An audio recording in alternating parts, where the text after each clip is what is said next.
For more on this, we're joined live now by Senator David Leyonhjelm. Thank you for your time today, Senator. First of all, what do you make of the Catholic case that they're essentially getting treated worse, than they say, than the rest of the schools?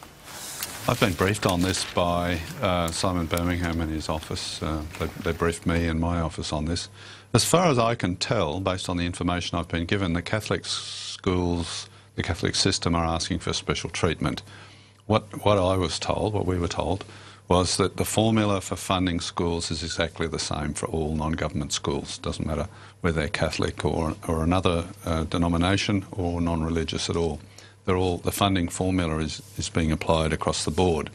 Now, the Catholic system is arguing, well, some of our schools will be worse off. What I was told was that that's because up to date, the Catholic system has been receiving a lump sum amount from the government based on pre-existing formula, and they've been doling that out according to the way they think it should go.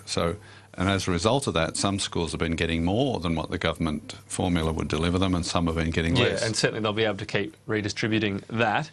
Are they making the case to you, the Catholic system? Are you getting lobbied at all? Not yet. I think they've sought a meeting, and we haven't found a time yet. I'm not at all sympathetic to the idea that their idea of where their money should go should result in higher overall funding.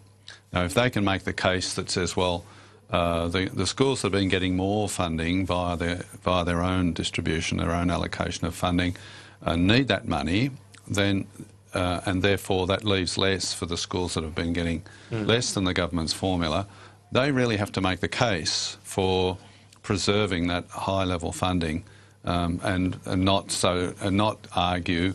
What's being done is unfair. Does that mean you'll support the government's legislation? Well, that's if there was a vote held today, I wouldn't. No, and the reason is because it involves an additional $2.2 billion in expenditure. Now, we've got a deficit of $40 billion or $30 to $40 billion, massive debt. We can't. So you say vote held today, what could change? Well, I'm having some investigations done by the Parliamentary Budget Office as to what would be the situation if the law doesn't change, because some of the funding formulas are locked into legislation arising from Labor deals with the state governments.